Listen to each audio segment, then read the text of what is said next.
Again! No, I hate that person even more. No, right? Again, that person I hate. Yeah. And that's Nick Fuentes. Oh, okay. I knew you could say that. Yeah, So you think Nick Fuentes radicalized Myron single-handedly? Because prior to Nick, bro, I think it was part of a bigger concerted effort. No. I think he did it. He did it. He forgets that, like, we already got viciously dragged by Black Twitter way before Nick Fuentes ever came on the scene. If you guys remember, we went viral for saying we don't dabble in the dark. Everyone and their mom from the Black community went crazy. That's when I realized, yo, this shit, man. Like, these like, as soon as you say something that offends them, like, they're going to start crying. So I was like, yo, I don't care. Like, get these guys out of here. Because here's the problem, right? I knew right then and there that if I'm going to be able to say what I want to say, right, and have that freedom, I'm going to have to cut the fat. And cutting that fat, a lot of times, is going to mean I'm going to have to get rid of the sensitive, the Wakandan that get offended at everything. Okay? Because the fact that they freaked out about that, I was like, wow, this is going to create problems later on. Now, this is where, as a creator, you have to kind of draw your line in the sand. Because this is how most people react. They'll go through a controversial event like that, right? They'll go through the dragging, the racist, losers, people unsubscribing, people call you all kinds of terrible things, you lose opportunities. But if you grind that shit out, you stick through and through, what ends up happening is you have a more refined and loyal audience that with you, okay? And every creator has to figure this out at some point. It's either A, you water down your positions, don't say what you want to really say, keep it apolitical, keep it more brand friendly, fair, no problem. You can do that. You're going to build a bigger audience, you're going to get more money, you're going to be more marketable, great.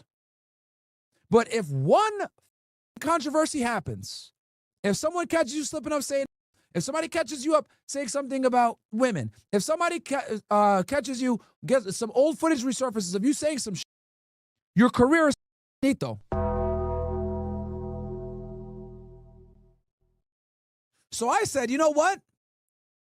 We're not going to apologize for saying we don't dabble in the dark. We're not going to apologize for making Shaniqua jokes. We're not going to apologize to these for making some racial jokes.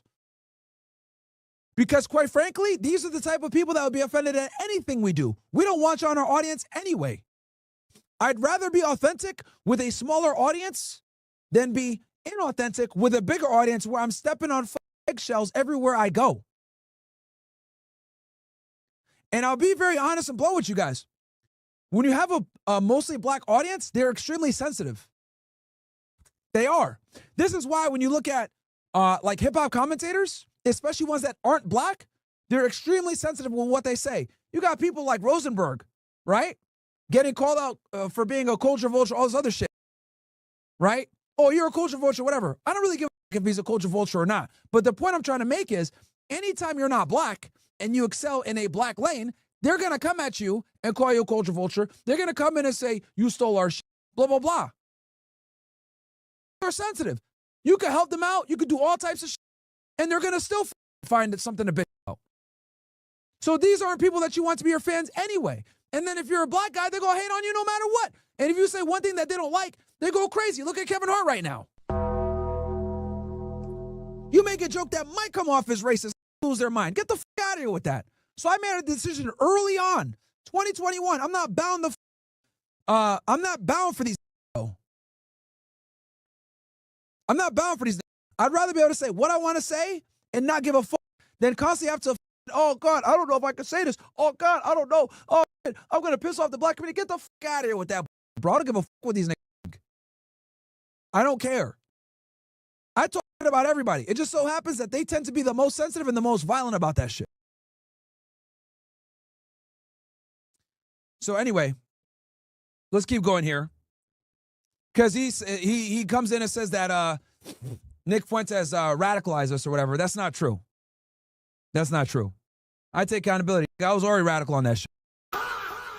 I've been said the chair himself. He might have been influenced by Nick. No, but I feel like prior to Nick, like we were having like high intellectual like conversations, and then Nick brought the JQ bullshit, you feel me? And again, not bullshit, but he kind of brought the JQ shit and sort of brought like a different set of eyeballs, attention that we don't need, right? You feel me? And then also too, like, you know, and he brought See, he just wants like I told you, bro. Like these niggas, like it's what he really wants to say is like, oh, I f***ed up the money.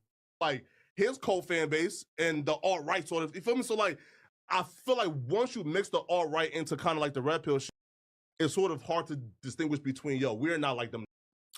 Well, the red pill is nothing more than the truth, right? So when we talks about the well, you're gonna put this on YouTube, right? Yeah.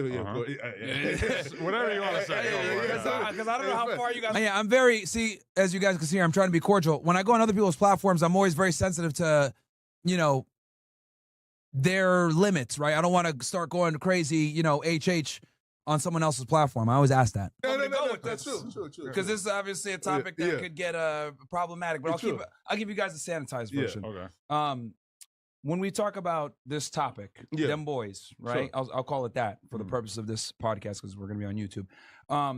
A lot of it is true. And the thing when it comes to red pill, it's not just the truth with women, but it's the truth about finances, how the world works, and political ideologies and how the world is running, especially how the United States is run. So I think to not talk about that is very dismissive to the truth because we all know who runs our politics and who runs our government. I mean, there's a ton of stuff that is basically prohibited that you like can't say on certain sections of the internet that